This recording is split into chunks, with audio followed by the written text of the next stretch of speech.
The king of phones. In the early 2000s, if someone asked what phone you use, the answer was almost always the same. Nokia. It was everywhere. In your pocket, at school, on construction sites, on TV. From CEOs to teenagers in internet cafes, Nokia ruled them all. With 40% of the global market, Nokia wasn't just a phone company, it was the mobile phone industry. Their iconic ringtone echoed around the world 1.8 billion times a day. Their phones? Practically indestructible. And their dominance? Seemingly untouchable. But then, it all collapsed. In just 6 years, Nokia's massive empire crumbled. The company that sold nearly half of every phone on Earth sold its entire phone division to Microsoft for a fire sale price. From a $150 billion empire to a cautionary tale. So what happened? The paper mill that built an empire. It all started in 1865. No, not the digital age, not even the industrial one. We're talking wood pulp, rubber, and electricity. A Finnish mining engineer named Frederick Idestam opened a humble paper mill by the Tamarkoski Rapids. He later opened a second mill near the Nokia River. And that's when the name Nokia was born. It literally flowed out of the water. Over the decades, Nokia wasn't just one company, it became a merger of three. Nokia AB, Finnish Rubber Works, and Finnish Cable Works. And by 1967, these firms combined to form Nokia Corporation. At that point, Nokia made everything, from galoshes to power cables, car tires to TVs, even military equipment. The first mobile moment, fast forward to 1979. Nokia teams up with a Finnish TV company, Salora, to create Mobira Oy, a new player in the rising world of car phones and mobile radio. It was clunky tech, the kind that needed an entire seat just to carry it. Their first model, the Mobira Senator, weighed 10 kilograms. And by 1987, Nokia launched the Mobira Cityman 900, a compact, handheld mobile phone. It weighed 800 grams and cost about $5,000 in today's money. Still, it made headlines when Soviet leader Mikhail Gorbachev used one to call Moscow during a press conference. The photo went viral, the 1987 version of it anyway, and the Cityman earned the nickname the Gorba. Internally, Nokia knew it was onto something. The success of these early models fueled more R&D investment. Engineers and designers began to think bigger. Could these devices get smaller, more affordable? The Mobira Cityman became a cult symbol in Europe. Owning one meant you were part of a new class, not just in terms of wealth, but in how you communicated. It signaled you were mobile, modern, and moving fast. That aura stuck with Nokia, and it started to influence how the company positioned itself globally. And while Nokia's early mobile efforts weren't perfect, they were pioneering. They laid the foundation for what would become a global communications powerhouse. The era of bulky briefcase phones was ending, and Nokia was already thinking about what came next. The big gamble. By the early 1990s, Nokia had its hands in just about everything, but its profits were suffering and its leadership was in crisis. After a tragic suicide of its CEO in 1988, Nokia found itself at a crossroads. That's when Jorma Ollila stepped in and made the boldest decision in the company's history. Sell everything, get rid of the rubber, the paper, the cables, the TVs, the boots. Ollila put all the chips on one square, mobile phones. At the time, this sounded crazy. Most analysts saw mobile phones as a luxury, a niche product. But Ollila saw something different, a future where every single person on Earth would carry one. In 1992, Nokia released the Nokia 1011, the first mass-produced GSM mobile phone. That same year, the first ever GSM call was made on Nokia equipment. It wasn't flashy, but it worked. And it was just the beginning, the rise of a titan. What followed was nothing short of spectacular. Nokia wasn't just making phones, it was setting the standard. In 1994, the Nokia 2110 came with SMS capability and a catchy little jingle, the now famous Nokia tune. It became the most played melody in human history. Then came the 3210, the 3310, the 1100. These weren't just phones, they were icons. Phones people dropped downstairs, dunked in sinks, or left on rooftops. And they kept working. The 1,100 alone sold over 250 million units. It became the best-selling mobile phone and consumer electronics product of all time. By 2000, Nokia had captured hearts, pockets, and market share, dominating over 40% of the global phone market. At its peak, Nokia was Europe's most valuable company. Its stock skyrocketed. Its factories churned out nearly 500 million phones a year. And in Finland, Nokia powered nearly 4% of the national GDP, the pride of a nation and the envy of every tech CEO on the planet. The design language Nokia pioneered during this era became instantly recognizable. Chunky in all the right ways, bold color palettes, smooth curves. They weren't afraid to experiment either. Remember the Nokia 7280, the lipstick phone? Weird, yes, but memorable. Nokia embraced variety and gave the world phones that didn't just do the job. They sparked joy. Its global reach was unmatched. From the streets of Lagos to the cafes of Paris, from rural Indian villages to Manhattan boardrooms, everyone knew the name. Nokia had a reputation that spanned class, country, and age. It became the go-to brand for first-time users and power users alike. Whether you were a farmer or a finance exec, Nokia had a phone that fit. And the brand carried weight. It stood for trust. In parts of the world where infrastructure was weak, Nokia phones connected families. In emergencies, they were lifelines. They turned entire regions into mobile-first economies. Nokia wasn't just part of the conversation, it was the conversation. It shaped the language of mobile communication itself. The warning signs no one took seriously, but beneath the shiny exterior, trouble was brewing in ways that weren't immediately visible. Inside Nokia, success had created comfort, and comfort had quietly slowed urgency. The company still believed the rules of the game hadn't changed, that phones were about reliability, signal strength, and battery life above all else.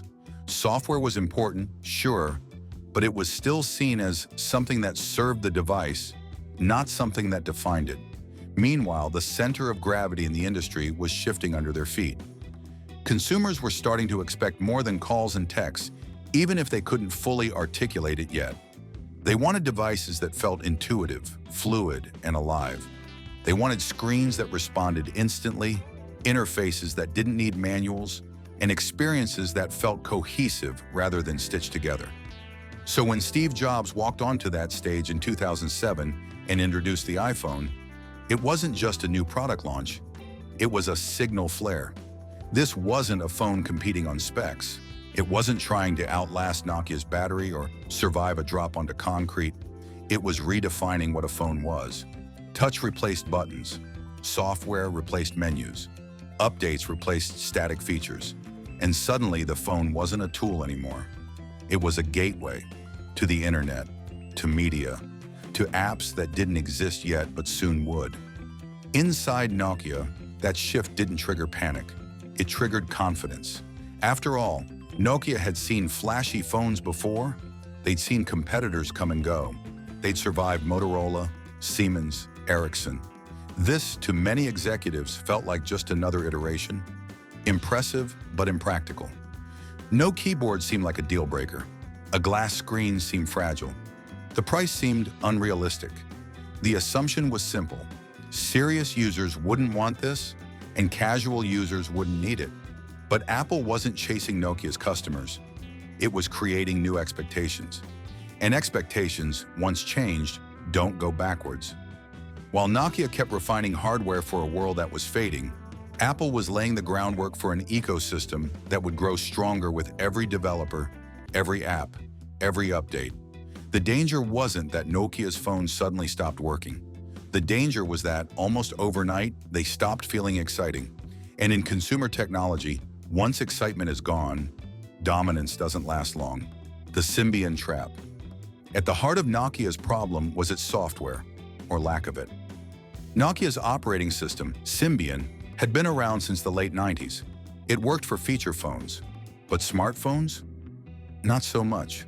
Symbian was clunky, fragmented, slow. It wasn't built for touch. It didn't have the sleekness or fluidity users were starting to expect.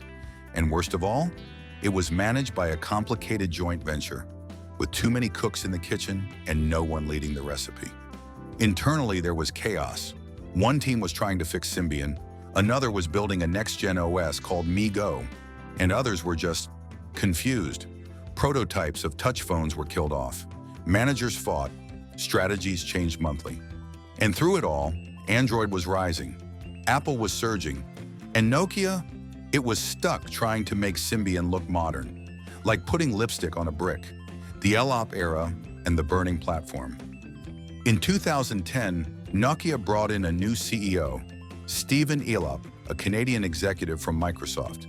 He was the first non-Finnish leader in Nokia's history, and he didn't waste time making waves. In 2011, Elop sent an internal memo that would later leak to the public, comparing Nokia to a man standing on a burning oil platform. The message was clear: jump now or die in the flames. The jump? A radical partnership with Microsoft. Nokia would abandon Symbian, kill MeGo, and go all in on Windows Phone. Worse, by announcing the shift before any new phones were ready, Nokia effectively killed its existing product line. Symbian was now a dead man walking. Sales plummeted, carriers bailed, consumers waited, and Nokia bled. The collapse in real time. By late 2011, Nokia launched its first Windows phone, the Lumia 800. It was a beautiful piece of hardware, sleek, colorful, solid. But the software? It didn't have Instagram or Snapchat or any major banking apps. Developers were busy with iOS and Android. No one wanted to build for Windows. Sales flopped. Market share crashed. In just 18 months, Nokia's slice of the global phone market fell from 30% to 3%. Factories shut down. Thousands of employees were laid off. Offices emptied out. The once mighty phone division was now a sinking ship. By 2013, Nokia had no choice. It sold its entire mobile phone business to Microsoft for $7.2 billion, a fraction of what it was worth just 6 years earlier. Microsoft's Nokia nightmare. The deal didn't work out for Microsoft either. Under the Microsoft Lumia brand, the phones continued to struggle. The app gap persisted. Consumers moved on. Developers never showed up. By 2015, Microsoft wrote off the entire acquisition, a $7.6 billion loss. Tens of thousands of employees were cut. And by 2017, Microsoft officially exited the phone business. The dream was dead. The conspiracy around Elop. To this day, some believe Elop was a Trojan horse, sent by Microsoft to kill Nokia from the inside. The burning platform memo, the decision to abandon Android, the timing of the Windows announcement, and finally the sale of the company, right back to Microsoft. Elop denies it. He says he tried to save Nokia, that the decisions, though painful, were necessary, but the conspiracy lives on. Because the fall was so fast, so brutal, and so bizarre, it's hard to believe it wasn't planned. The lessons Nokia left behind. Nokia's story isn't just about phones. It's about what happens when companies mistake success for invincibility, when they focus on protecting what they have instead of building what's next. Nokia failed not because it made bad phones. It failed because it kept making phones. When the world wanted pocket computers, it failed because it built amazing hardware, but ignored the platform, because it had the talent to lead the smartphone revolution and chose instead to defend the past, because it confused loyalty for market share, and because when the fire started, it waited too long to jump. The legacy lives on. Today, Nokia still exists. It builds telecom equipment, licenses patents, and quietly supports the infrastructure of the internet. Its name still appears on phones, made by HMD Global under license. And the reboot of the Nokia 3310 in 2017 was a nostalgic hit. But the Nokia that once ruled the mobile world, that Nokia is gone. And yet it remains one of the most important chapters in tech history, a lesson taught in business schools, a story passed down in boardrooms, a reminder that no one is too big to fail, not even Nokia.